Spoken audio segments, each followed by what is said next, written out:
Welcome to another episode of This Week in Metropolis. And as you probably noticed, we're not live. We are coming to you from the past. Isn't that exciting?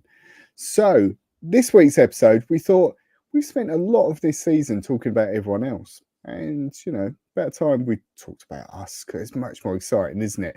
So, we're going to be running through our favourite things. We've got 5, which are the normal 5 from the Guess Who, but we're going to be giving you a little bit of background about how those things came to be our favourite things. So yeah, look forward to that. James, where can they find us? Well, Matt, as you mentioned, we are coming to you from the past, but that doesn't mean we're not on right now on YouTube, Twitch, and Facebook, maybe. I don't know. I don't know how this really works, but you're probably watching us there. If not, you might be listening to us on any of the usual platforms where we usually are. And make sure you go and check out all our social media channels as well. So Instagram, Facebook, Twitter, TikTok, all of them in the current. It's difficult to go and look at them in the past, although all of our back catalogue is there as well. But enough about that. Let's watch this. The latest pop culture news with your hosts, James and Matt. Welcome to This Week in Metropolis.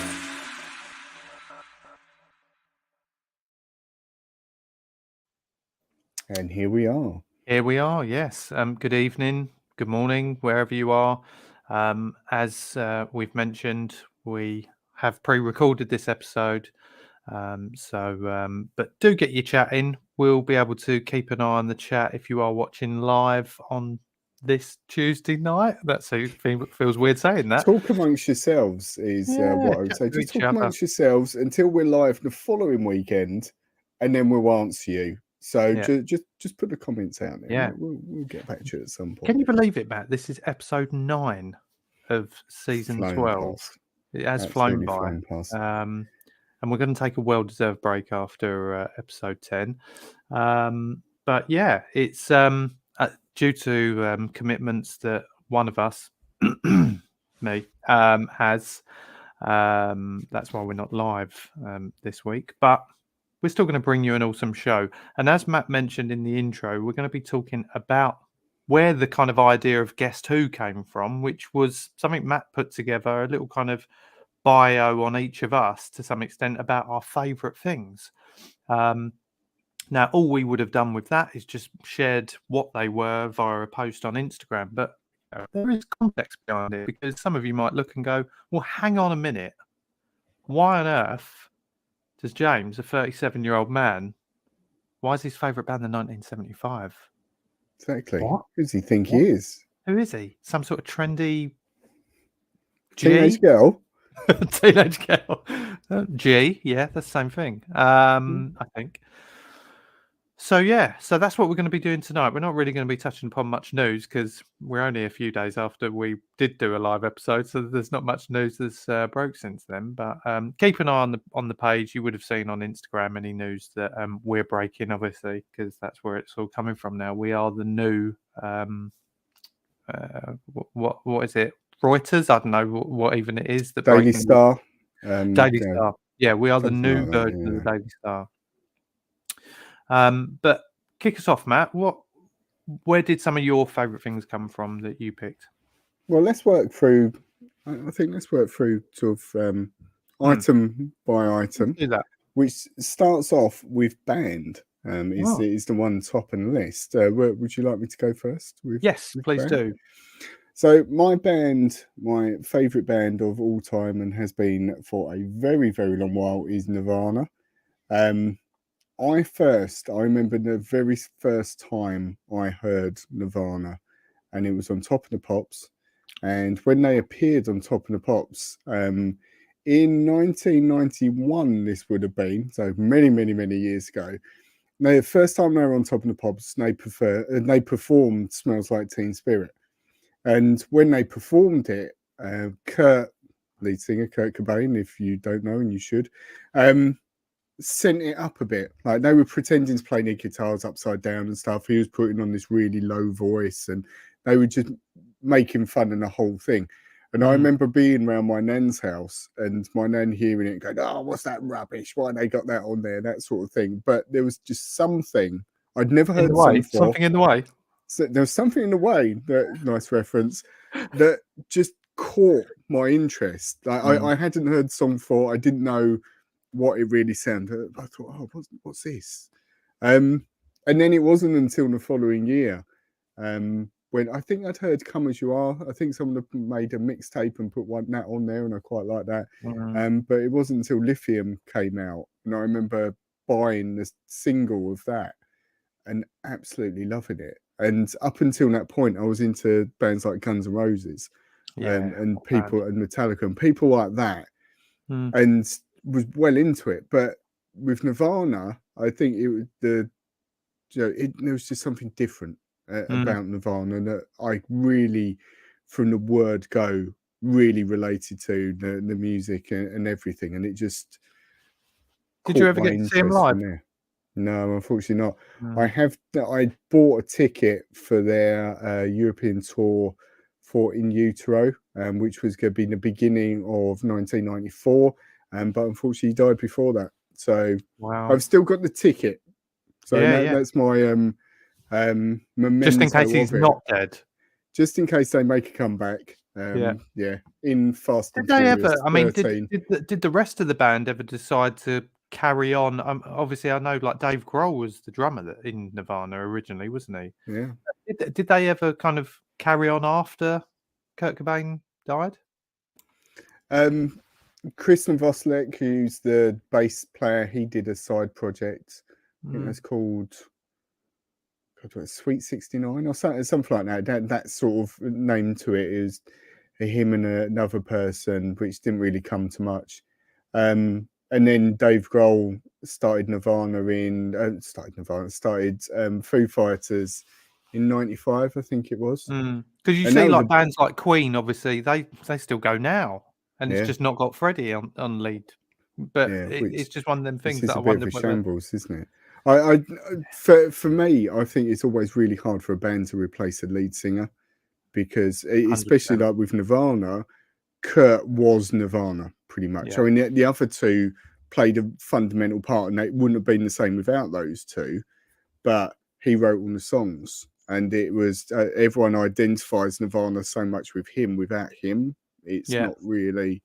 I know exactly what you mean, because I went to see Blink 182 when that's so weird.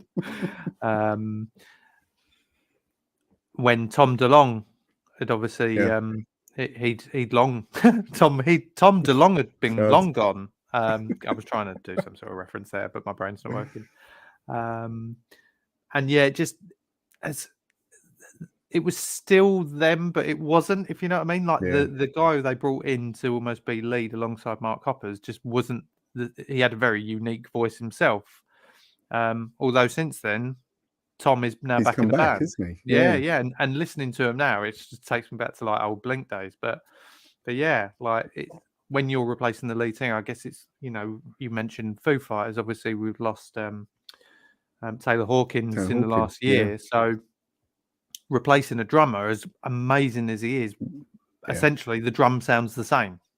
Yeah, exactly. He can play those parts in exactly the same way as the other guy did, and it doesn't affect the experience that much. But there have been like another band of that era who I absolutely loved is Alice in Chains, and their singer died as well. After that, their sort of career was winding down a little bit after when Lane Stanley died, but they've replaced him, and the guy weirdly sings quite similar to him, which is really odd. He didn't look anything like him, but they've continued as a band and with sort of relative success. And I think, like you said, Queen has. I guess it's and you think of a personality that Freddie Mercury was to replace him. Well, again, it still feels like a covers band to me, though. And there's just something not there. But I think with the big thing for me with Nirvana is I think the lasting legacy of Nirvana, well, for me personally, is that it taught me, like, from having, I listened to bands like Guns N' Roses, and I was always interested in playing the guitar and things like that. But when you look at someone like Slash from Guns N' Roses, who's incredible at playing the guitar, you look at that and think, I can't do that. That's madness. Whereas Nirvana, I looked at what Kurt was doing and I could work out what he was doing, and I got the songbooks and learn the songs and that, and it taught me, yeah, you can do that. You can make music. You can, it's accessible at lots of different levels as such. So, yeah, good shout. Mine, as I mentioned in the intro, was, well, still is, the 1975, and that's my favourite band has changed over the years, but this one has been a pretty consistent one now since I first started listening to them. Probably 4 or 5 years ago? No, probably a bit longer than that, maybe. More. They've been around for a surprising amount of time, I think now. Yeah, and my music taste, I wouldn't say has necessarily changed. I guess with them, they are probably a bit more pop rock, if you even class it as rock. I don't know. What would you? I don't know what you treat. I think they're probably just more pop music, aren't they? But yeah, pop music now is quite a diverse thing, isn't it? Yeah, exactly. But it's weird you mentioned Guns N' Roses, because I remember listening to them and when I was really young, because my dad had all their albums. So, I was introduced into rock music from a pretty young age. And then my taste in music kind of went down that way, and new metal or whatever you want, like Linkin Park and bands like that. But yeah, I'd say it's kind of settled now on the style that the 1975 are, and obviously on their record label, they've got a lot of artists who are signed up to that, like Bieber Doobie, who we went to see. And there's a few others, none that's names spring to mind this second, but I like how they've developed and changed their own way over the years, but not to a point where it's one massive it's not jump. Them.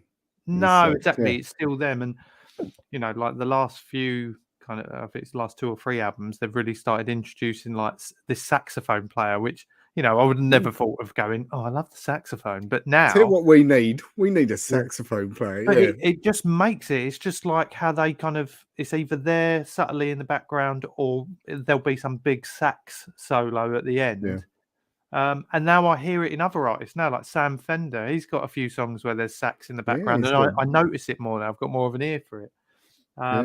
But yeah, and like you say, I think as a lead frontman like Matt Healy, he's character, and he's got, and I just think the lyrics. I mean, I've always been one for lyrics, because it has to mean something, and I think when I break the songs down that I listen to of theirs, there is always a meaning, or there's some sort of clever,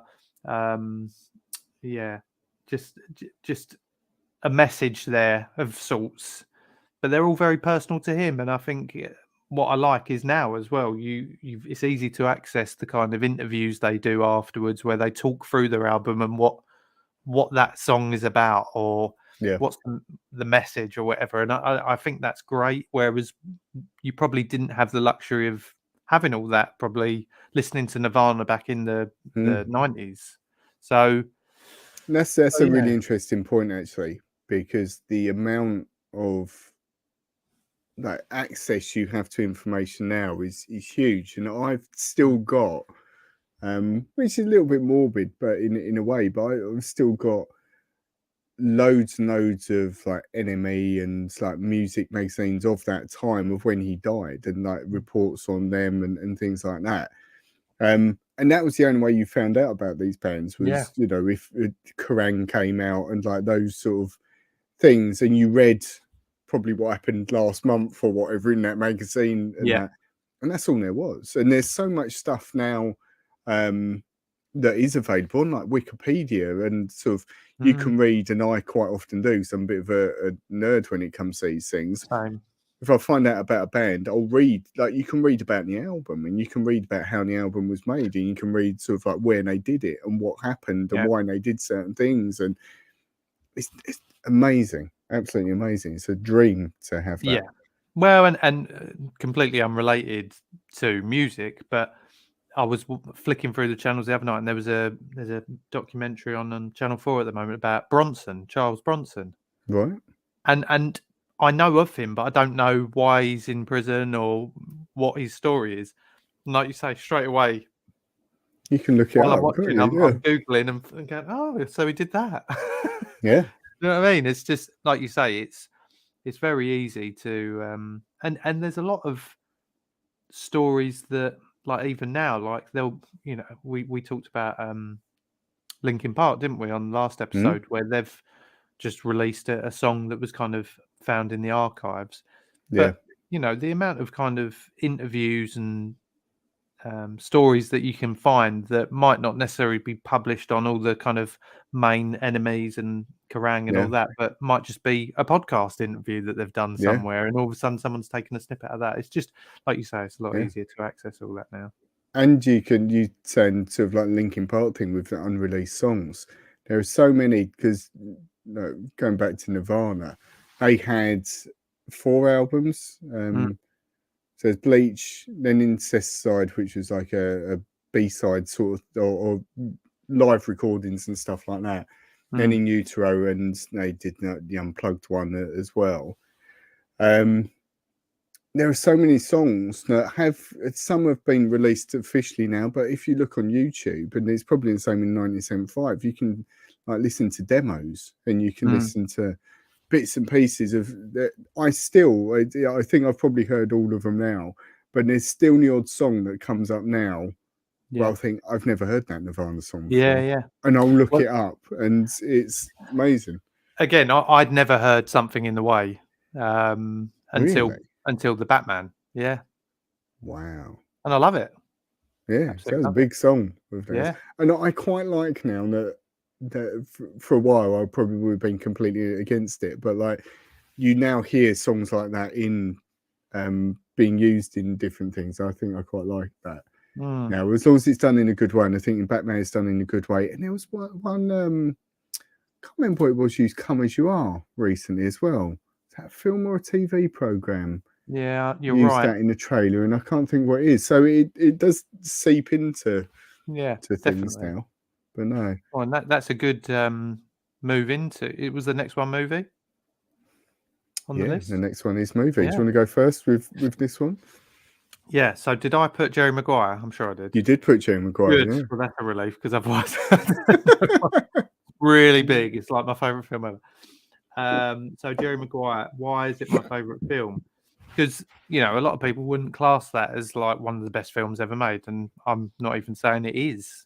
Have you seen Jerry Maguire? I've never seen it. No. So it's not one. I can't add any comment to this movie at all. Do you know what it was for me? I just loved the story of it. It was a bit of a comedy. It was a bit of a romance, probably a rom-com you'd probably put it as, but there was the sports element to it as well, which I really liked. Tom Cruise, he was the main man. Cuba Gooding Jr. was in it, and Renee Zellweger, and the little boy was the one out of blimmin' Stuart Little, I'm pretty sure. Yeah, I think he was. and again, like, and there's even the sister. I can't remember who plays her, but she was quite a famous actress as well. But the story of it, I guess, for me was what I liked the most, and seeing that kind of, you know, him standing up against it and wanting to be a different, like he's a sports agent, and he wanted to focus on the relationship and not just be about the money in the sense. And it was more about kind of, rather than having, that was it. I'm pretty sure it was, rather than having tons of clients, focus more on, you know, having a smaller pool of clients, but, you know, massaging that and getting the best for them, rather than trying to spread yourself too thin. I mean, don't we all, you know, in our normal day to day? And he kind of stood up against it, and was almost ridiculed for, obviously this is not real life, but and I remember it's a documentary. It's not a film. No, but the scene in the movie where he kind of stands up and he's like, I'm going. Who's coming with me? I'm gonna change the kind of the game on this. Who's coming with me? And everyone's just sat there. And then Renee Zellweger says, "I'll do it." They fall in love and yada yada. But and again, it was the kind of relationship that he has with her son, who's the little boy, and there's some powerful lines in it. You know, show me the money. That was kind of Cuba Gooding Jr. and him shouting down the phone. I mean, they're famous for that. You had me at hello. Oh God. Is that the point you well up? Yeah, but then you know me, I'm a big softie, and so I might have like an absolute. I might have the body of some sort of steel, hence the name. But inside there's emotion. Yeah, it's like a What I soft will marshmallow. say is I've probably not it's not, although it's my favourite film of all time, it's not one that I've watched like hundreds of times. Yeah. Like there's definitely films, I was thinking about this earlier. There's definitely films that I've seen more, like multiple times, but purely through you just enjoy them films. Yeah. But there's still something about that film that I always go to. Plus, it's got one of my favourite songs in it as well, Bruce Springsteen, Secret Garden. Yeah, so yeah, it's a win-win. I will have to watch it at some point. I don't know why I haven't, to be honest. It's on one of those. I thought you were going to say, I don't know why I have to. I don't know why I'm really against this. I think it's one of those films. I've said this many times before. If there's something like a film or a song or whatever that everyone loves, there's part of me that fights against it. It's like, right, I don't want to watch that because everyone loves it so much. I'm going to protest. Not everyone loves this film. It's just me. Well, no, but it was a huge film when it came out, wasn't it? Really? Yeah. It was a big thing. I mean, it weren't like Oscar nominee or anything like that sort of level. I don't know. I just remember it being really popular. I'm pretty sure it went. I'll watch it. I'll do a review. How about that? I'll do a 1 minute review. I'd love to see your 1 minute. I would love it because I bet it would be like 4 out of 10. 1. What have I just wasted my life watching? 1. Minus. To digress very slightly off of the subject, a film that fit into that criteria of one that I knew was so popular and I'd never seen before. So I thought, I'm going to watch this. And when I was ill a couple of weeks ago, I spent my COVID-induced days watching movies. And one that I watched was Being John Malkovich. Never seen it before. Knew it was a really popular film. Who's the lead actor in that? It's what's his name? John Cusack. It's John Malkovich. Well, no, he's not the main character though in it. Oh. The story. Do you know what the plot line is for all this? Kind of. Remind me. So John Cusack is a puppeteer, but he's not really found a lot of success in it. So he goes to work for this company for filing because he's got really nimble hands. Where he's a puppeteer, he can file things really quickly. Right. And the weirdness starts like I like weird stuff, but I be honest, it pushed me over the edge of weirdness. The first weird bit is the place where they work is on the 6.5 floor, on the 7.5 floor. So you have to stop the lift halfway and open the doors, and then everyone's bent over because it's a half floor. So that's the first weird bit. He finds this portal into John Malkovich's brain, basically. So when he goes into this portal, he can see what he's doing, but only for 15 minutes. And after the 15 minutes, he's ejected out the sky at the New Jersey Turnpike, because it's set in New York. So he's just dropped at the side of the road. He has to make his way home. So he really fancies this girl at work, and she absolutely hates him. She just completely disrespects him. He's a bit of a loser. But they come up with this plan that they're going to sell tickets for it. So they sell tickets to people after hours when the office is shut to go inside John Malkovich's head. That is bizarre. That's bizarre. However, the next weird bit of it gets even weirder. His wife is Cameron Diaz, and you'd barely recognise her. She's really good character in it. But they live in this house and they got all these animals, like they got a monkey and all this sort of weird stuff. He gets her to go in it, but when she's in it, his colleague is out on a date with John Malkovich. She falls in love but being inside John Malkovich. His colleague falls in love with John Malkovich, but only when his wife is inside him. So they then fall in love, but only in the context of that. Right. It's just, I was just watching this and it's really good. Don't get me wrong. It's a really good film.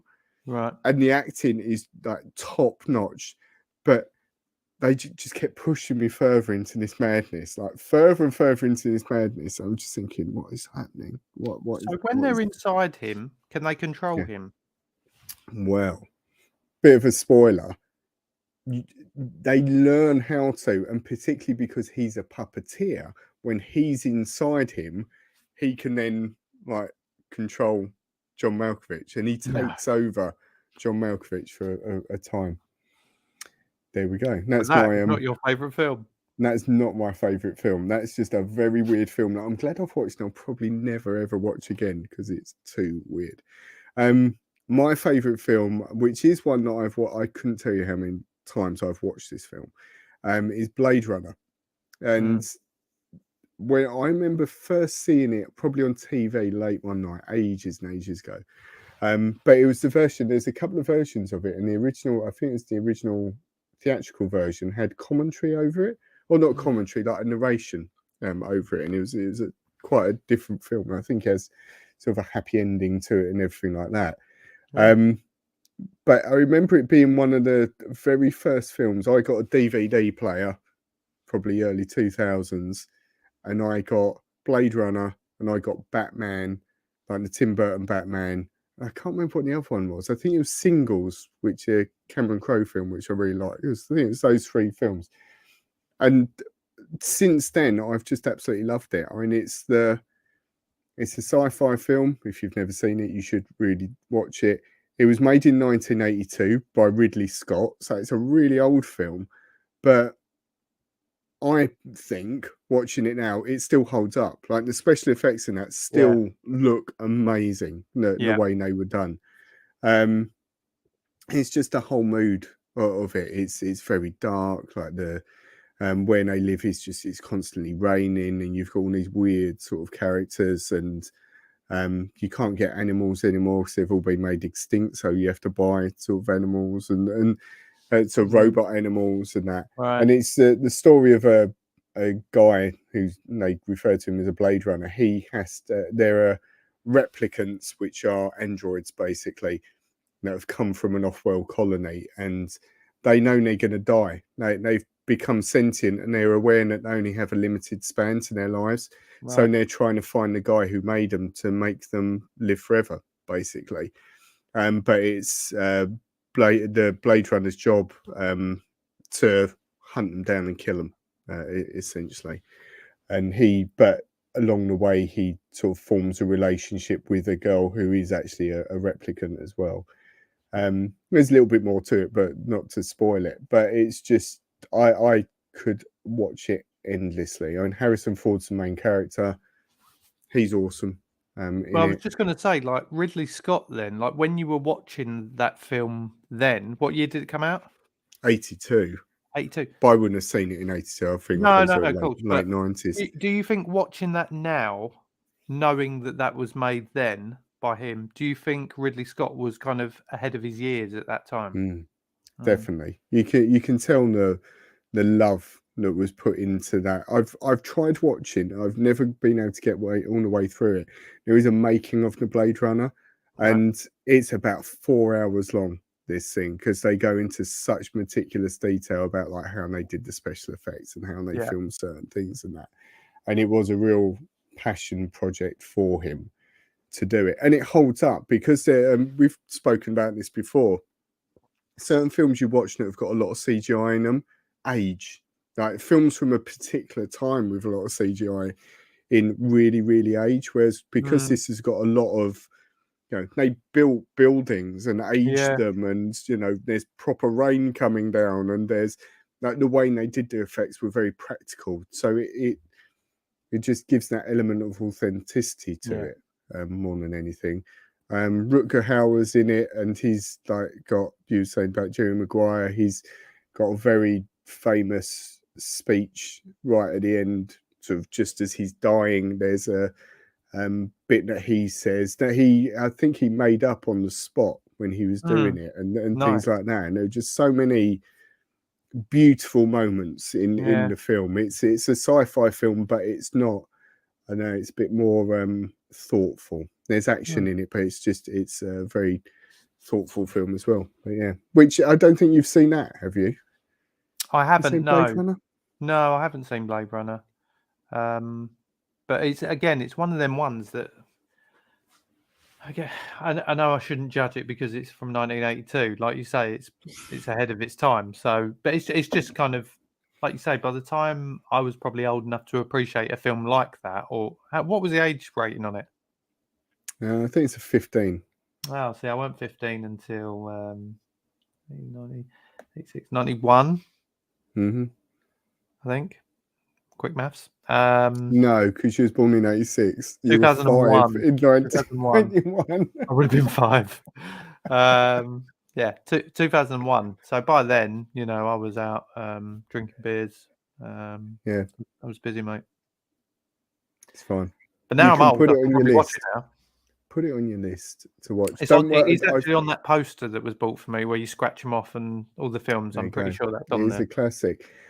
I've never managed to get through the second one though, because they very, very recently made, was it Blade Runner 2049? It's called something like that, isn't it? And aren't they going to be doing like a Blade Runner series or something? I think so. Yeah.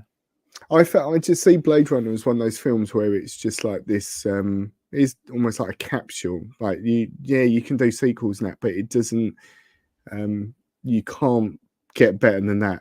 Really, if I'm honest, there's so many parts that came together and just worked, and it's one of the very few films. The soundtrack is done by a guy called Vangelis, who's a very famous electronic composer, and I would listen to that soundtrack, and it's just I listen to the soundtrack, and because I've seen the film so many times, I know what part of the film it is. And they're not songs; it's just music for each of the scenes. I absolutely love it. Nice. So, yeah. There you go. Nice. Which brings us to TV shows. TV, yeah. What was yours? Mine is Frasier. Is my another thing that's being rebooted or carried on. Is I it? don't know. Yeah. Don't tell me that. Oh. He's involved in it though. Like they're bringing back original characters. But anyway, let's. I think you told me where the origin of that came from as well. Yeah, he's Dr. Frasier Crane's originally from Cheers. He was one of the characters who sat around the bar. Cheers. Because the story of Frasier, the actual plot, is his marriage breaks down and he moves from Boston. I think it's Boston. Cheers is set. He moves from there to Seattle and starts his life again, basically. Is the plot of it. It's one of those things that I probably got into because it was one of those sitcoms that they always showed on Channel 4. Yeah. Like in the morning on Channel 4, whenever it was. And I remember seeing it and just catching it and just so absolutely, again, it was just something about it that sort of clicked with me, his sense of humor. And it's a weird thing to say. It's what intrigued me a bit about it is because him and Niles are very sort of snobby and whatever. There were some of the jokes they made, I didn't even get the jokes because they're about like these, I don't know, like some fancy wine or about opera or whatever. Yeah. And they'll say these things, and I just think I don't really understand that. But it sounds funny. It sounds funny, exactly. I just love the way they're doing it. But I think it's one that I started watching from the beginning fairly recently. Because I've seen it on TV and I've seen bits and pieces, but I've never sort of seen the complete thing. And it's funny now watching it because I think on one of the episodes in series 1, he says he's 41. I think he is, and like you look at Frasier, or I've always looked at Frasier, and he looks like an old man. And now watching it, and he still looks like an old man because of the time and like his balding hair and whatever. But so many of the things he's going through, where you're then older, you relate more to it from that level. Whereas before you was laughing at the funny jokes, now you're seeing at his problems he's having in life and with his dad and that sort of thing, and you get it even more as such. Well, it's funny you've hit the nail on the head there, because even when I was watching, I would watch it because, like you say, it was on Channel 4, and I'm pretty sure even like Sunday when you used to have Channel 4, they just used to do like the whole of the last week's episodes of Hollyoaks, and they'd play Frasier. T4. They'd play, yeah, T4. So like I'd watch loads of Frasier, but I was probably too young to appreciate it. And like you say, probably watching it now, I'd probably find it even more funny. I found it funny, and I don't know, like the dynamic of it, like with him, his brother. Was it the dad? Yeah. So his dad Marty comes to live with him. That's it. I just think the dynamic reminds me a bit like Only Fools, but it is, yeah. Obviously, it's a lot different in the sense of what they do. But I think that's a really good comparison, and like with both of those, it is an absolute masterclass in writing. Like the way those two are written, is just faultless. And Christopher Lloyd, like interestingly, like seeing it now, Christopher Lloyd comes up as one of the producers or one of the writers. Christopher Lloyd being Doc Brown from Back to the Future. Yeah. So yeah, it perfect example. It is the those different characters and how those different characters play off each other. Yeah. Is the genius of that. Yeah, it is brilliant. Now I believe yours. Well, equally brilliant, I would say. Yeah. To a minute amount of people, is Lost. Yeah. And again, when we had Mark on the live show last week, we talked a little bit about Lost. Then me and him watched that together from start to finish. I've watched it again since with my wife. You know, not long after we got together. I'm surprised she stayed with me, to be fair, but. Yeah, I loved the characters. I loved the concept. It was the kind of guessing what was going to happen next. And I mean, you got to remember, this came out during a period of time when I think they had the writers' strikes, didn't they, in America at the time? That so affected I think a load of programs. Yeah, there was a few. I want to say Prison Break had an issue around the same time. There was another show as well, but so there was a kind of dip in the middle, but. When I watch it, I don't notice it. I don't watch it and go, "This is going to be rubbish." This is a rubbish episode. Yeah, because they still managed to make it work. And there was plot holes in it, obviously, and there was people would moan that they went back to the island and all that sort of stuff. But again, it was that kind of. I think because it was on for 6 or 7 series in the end. It gave it enough time, and that was when you had like 20 odd episodes a series. It wasn't like now and they were all like an hour long episodes as well. So it is an investment, but I just love because you get to know the character, and I remember every episode, certainly in the first season, focused on each individual character. Yeah, you found out about their backstory. I think Jack before the crash and whatever you'd see what their life was, and where it all leads them, and then obviously you get to a point probably on episode 12 or whatever where all of a sudden you're then dealing with what's going on the island. And then you had that they met up with other people who had landed there, and it was just I thought it was really well done, and I think it's one of them shows where once you get to a certain point you think, well, I can't turn around now. I've either got to see it through or cut my ties with it. And I just wanted to see it through. And I loved it. Yes, the ending was a little bit, but I think a lot of those are though. If you've got a TV series that runs that long and for that many episodes, I think everyone has such a high expectation of what you're working up to. And quite often it just doesn't meet that expectation. And it's funny because I always thought off the back of that a lot of them actors from that show would go on to do big things. I mean, Evangeline Lilly, she obviously has. She's just been in Ant-Man, but I mean, she's done more than that, obviously. But even like Matthew Fox, I don't think who was Jack. He was big for a little while, wasn't he? Yeah. But when the show was on. I only saw the other day when I was looking at some news that the guy who played Sawyer, he's going to be in a new show created by the same people that made Lost or whatever. And it's just like, there's a lot of them that didn't really go anywhere. Do you reckon that they'd after 7 seasons, 20 episodes a season, they probably had enough and they probably earned enough money to be all right? Possibly. The funny thing is you start to see, I remember afterwards, you did start to see certain characters pop up on things because obviously it was a huge show at the time. But it was one of them ones where all of a sudden you'd see like 2 or 3 of the same character or actors from that show pop up in something else. The guy who played John Locke, he started popping up on a few things. I never saw her, or did I say the big guy Hurley? I'm sure he was. I've never seen him in one thing, but yeah, I think it was kind of, it's one of them things where I think you're almost a bit typecast then, like that's your character. No one can see outside of that. But hey, it was a great show. I absolutely love it. I'd happily watch that again. Actually, what am I doing? What am I doing after this? That's it. Start you up again. That's it. Well, what was next? Gadget. Next is Gadget. Yeah. Oh.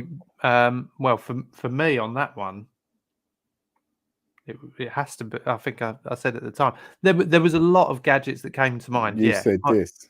It is my phone, and it's probably I probably use my phone too much. In all fairness, but at the same time, I think what you can do on a phone now compared to I remember being 13 and getting my first Nokia, and was obsessed with playing worms or snakes or whatever it was on it. Yeah. All them things that like where it is now. I remember, it's a really silly story. I don't know if I've said this before. I remember having a phone, and my wife or girlfriend at the time sent me a text message, and I didn't know what it was. Like, genuinely, I got this message and like, how's that work? And that just completely blew my mind. And so I thought, I can reply to this, which sounds stupid, absolutely stupid now. Yeah. At that time, it just wasn't on my radar or anything like that. But it's mad, isn't it? Yeah, it is mad. I mean, like you say, I think the thing, you can use your phone as a basically a router now, can't you? Essentially, you use it as a hotspot, as a Wi-Fi hotspot. Yeah. I watch football on my phone because I've got the apps that I use if I'm out. And it's just so many things in one small device. I mean, it's bigger. I used to think for a while, could I go back to having like a dumb phone and whatever? I remember you saying. But then you think, like, so many convenient things. Like, if I go down the shop and I have to remember a particular thing, or like, I don't know, you go into B&Q and you need a particular paint color because you've already got, you take a picture of it. I always do that. If I have to remember a particular, or if I'm out shopping and I see something, I think, I really like that, I'll remember that. You take a picture of it. You can send an email. Like, you can pay for things with it. You can pay for things. You can it's just endless. Can you?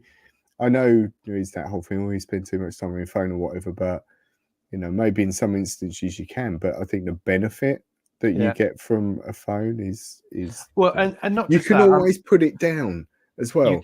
That's the thing. Like, people talk as if it's not their choice, but you can put it down. Like, you don't have to use it, but the things you can use it for, I think, far outweigh the negatives. The other day, this cracks me up because all my everyone I know, and you're the one that got me onto Android, but all my friends at work have all got Apple phones. Yeah. And basically, if they ever need anything edited, they always send it to me and say, "James, can you do this? Can you do that?" Because you can't do anything on them. I've got a picture here that I'll happily show you because it was my boss's birthday, so we took a picture of him popping open a bottle of champagne, right? So there he is, right? And it was a nice picture. And he said, "Can you take them fire hydrants out?" Yes, I can. Yeah. Boom. Wouldn't even know they were there. That's brilliant, isn't it? And literally, it is literally the easy, and you wouldn't even know until I realised that you can actually. I can't really show you, but you can actually see the reflection of the in the glass. But no one knows, so it's fine. But my point is, like, that was literally just me drawing a dotted line around it. Boom, it's gone. You wouldn't even know it was there. So clever, isn't it? It's incredible. Yeah. So for me, it was that. I mean, one of the things that came to mind was my mini disc player. That probably would have been a close second because I absolutely loved mini disc. I have my mini disc player down here somewhere. I don't know where it is. But yeah, I absolutely loved mini discs. I dug all mine out, and best format ever in my opinion. It's awesome. Absolutely awesome.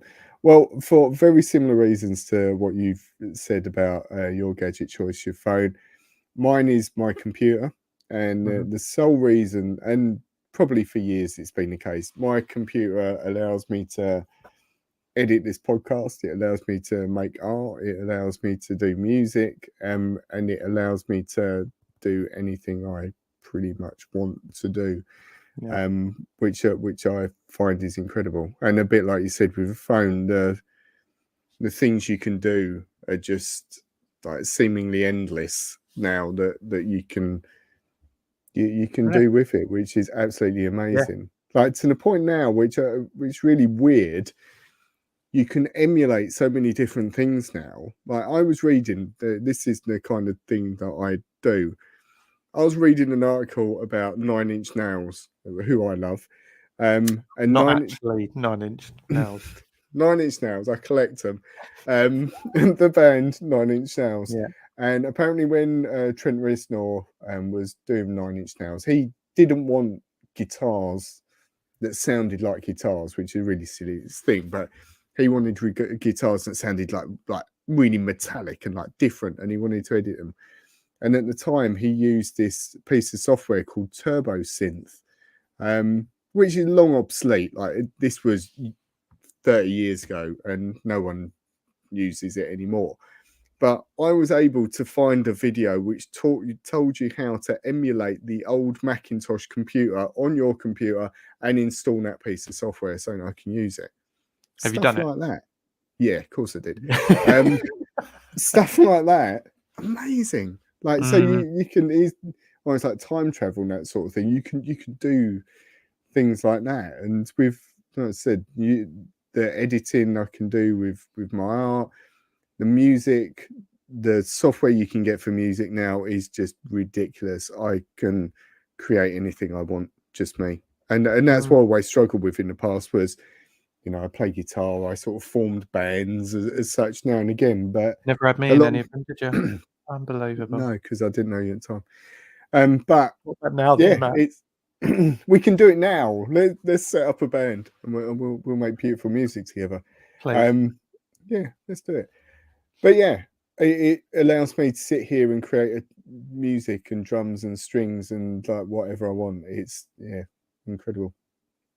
I mean, it is. I mean, you're right. It's and I've seen it firsthand because of what you do for our show. So yeah, that's it. The evidence is all around us with what we do, and the fact we can do a podcast, like in different places with different people around the world. It's phenomenal. When I would have never. I mean, going back many years now, when I was kind of on the train heading into London to work, listening to Ricky Gervais's podcast, I remember saying to Mark, again, Mark got me into that.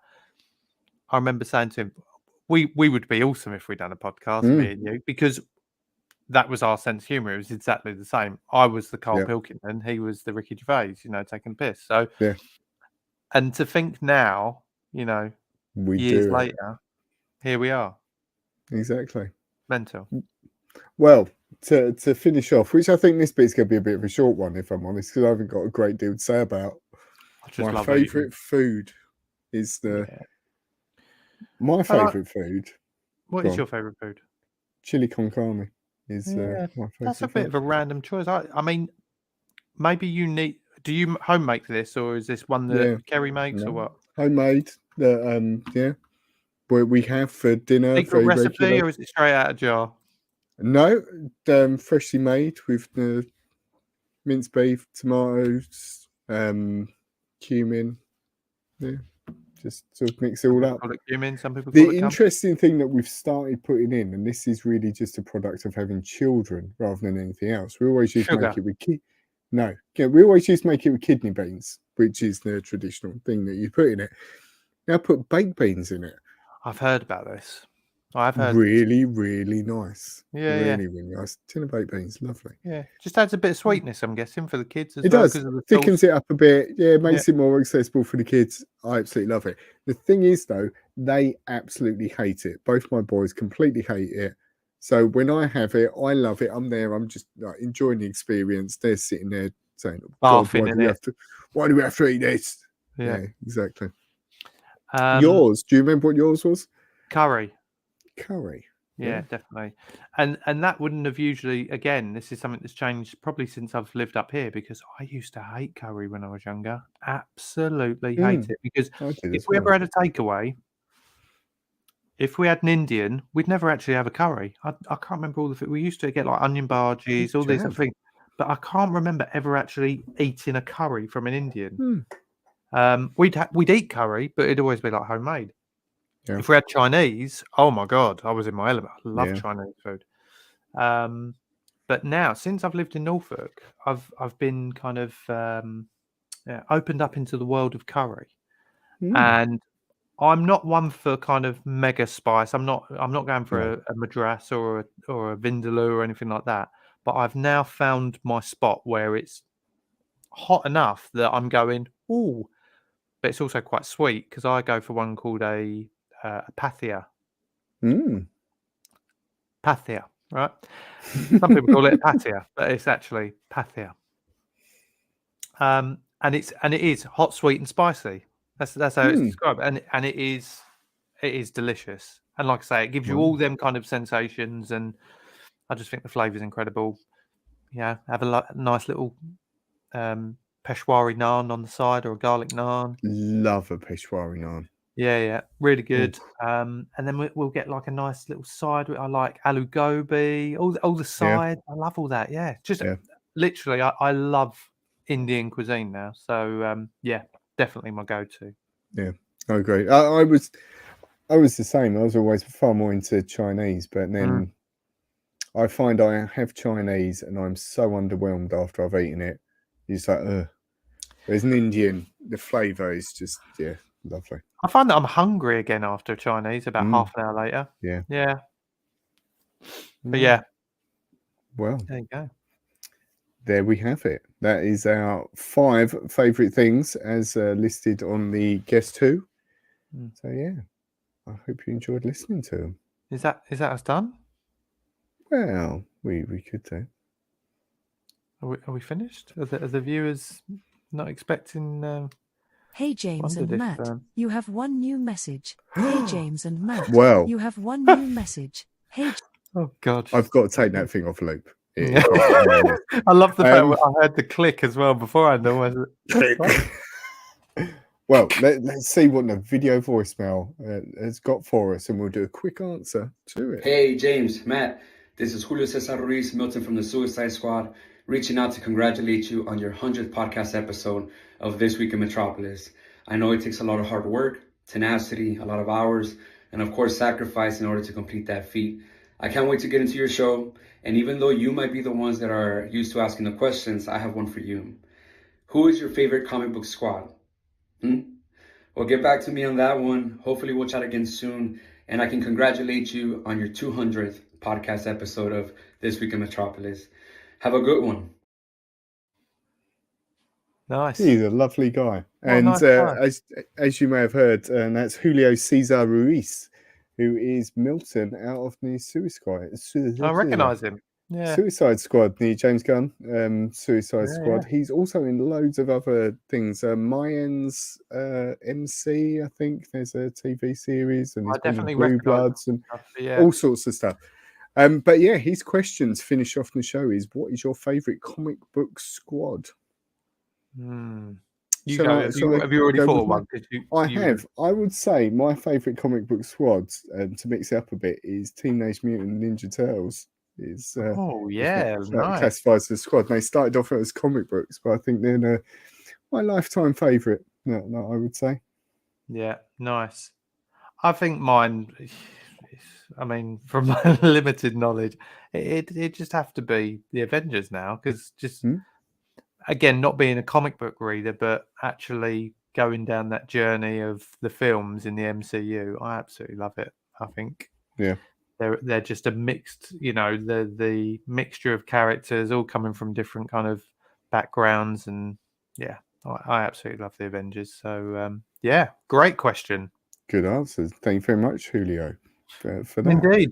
Well, we will. I was just going to say we'll be back next Tuesday live for our final episode of the series, where we will be joined for the rescheduled guests. Fingers crossed they're all back to good health. The Meanwood Brewery, we're going to be getting drunk again, basically, because we've got a load of their beers. We've got a load of beers to drink while we're on air, so anything could happen. Yeah, so bring your drinks with you as well. Join us next week, we will see you all soon. Hope you enjoyed the show. If you did, don't forget to like and subscribe on your favorite service. Past and future episodes can be found on all major streaming platforms, including Amazon, Apple, Google, Spotify, and YouTube. You can also contact James and Matt via Facebook, Instagram, TikTok, and Twitter. They will return in the next This Week in Metropolis.